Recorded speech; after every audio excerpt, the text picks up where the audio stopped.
Hello, boys and girls. Today we are going to read a book together about a little bull who lived in a country called Spain.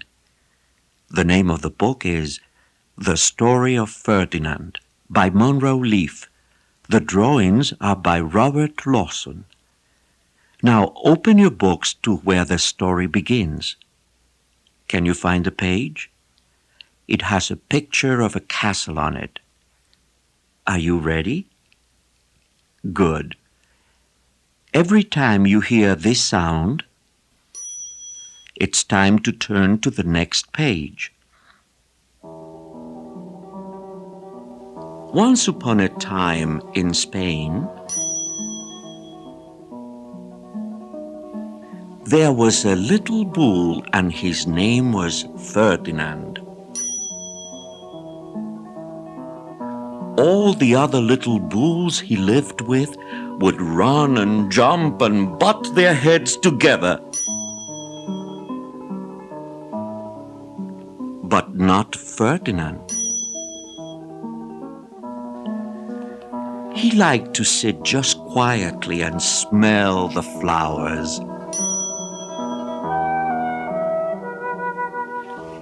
He had a favorite spot out in the pasture under a cork tree. It was his favorite tree, and he would sit in its shade all day and smell the flowers. Sometimes his mother, who was a cow, would worry about him. She was afraid he would be lonesome all by himself.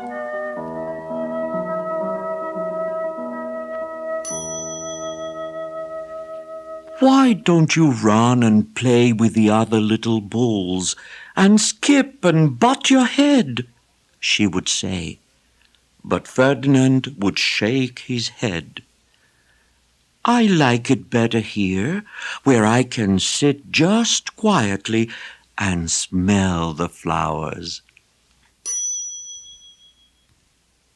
His mother saw that he was not lonesome, and because she was an understanding mother, even though she was a cow, she let him just sit there and be happy. As the years went by, Ferdinand grew and grew until he was very big and strong. All the other bulls who had grown up with him in the same pasture would fight each other all day. They would butt each other and stick each other with their horns. What they wanted, most of all, was to be picked to fight at the bullfights in Madrid. But not Ferdinand. He still liked to sit just quietly under the cork tree and smell the flowers. One day, 5 men came in very funny hats to pick the biggest, fastest, roughest bull to fight in the bullfights in Madrid. All the other bulls ran around snorting and butting, leaping and jumping, so the men would think that they were very, very strong and fierce and pick them. Ferdinand knew that they wouldn't pick him, and he didn't care. So he went out to his favorite cork tree to sit down. He didn't look where he was sitting, and instead of sitting on the nice cool grass in the shade, he sat on a bumblebee. Well, if you were a bumblebee and a bull sat on you, what would you do? You would sting him, and that is just what this bee did to Ferdinand. Wow, did it hurt? Ferdinand jumped up with a snort. He ran around puffing and snorting, butting and pawing the ground as if he were crazy. The 5 men saw him, and they all shouted with joy. Here was the largest and fiercest bull of all, just the one for the bullfights in Madrid. So they took him away for the bullfight day in a cart.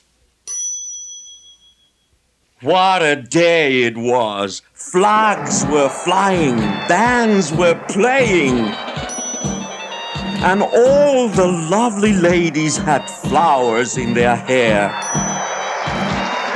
They had a parade into the bull ring. First came the banderilleros with long, sharp pins with ribbons on them to stick in the bull and make him mad. Next came the picadores, who rode skinny horses, and they had long spears to stick in the bull and make him madder. Then came the matador, the proudest of all. He thought he was very handsome and bowed to the ladies. He had a red cape and a sword and was supposed to stick the bull last of all. Then came the bull, and you know who that was, don't you? Ferdinand. They called him Ferdinand the Fierce, and all the banderilleros were afraid of him, and the picadores were afraid of him, and the matador was scared stiff. Ferdinand ran to the middle of the ring, and everyone shouted and clapped because they thought he was going to fight fiercely and butt and snort and stick his horns around. But not Ferdinand. When he got to the middle of the ring, he saw the flowers in all the lovely ladies' hair, and he just sat down quietly and smelled.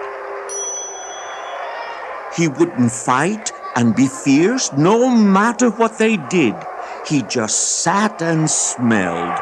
And the banderilleros were mad, and the picadores were madder, and the matador was so mad he cried because he couldn't show off with his cape and sword.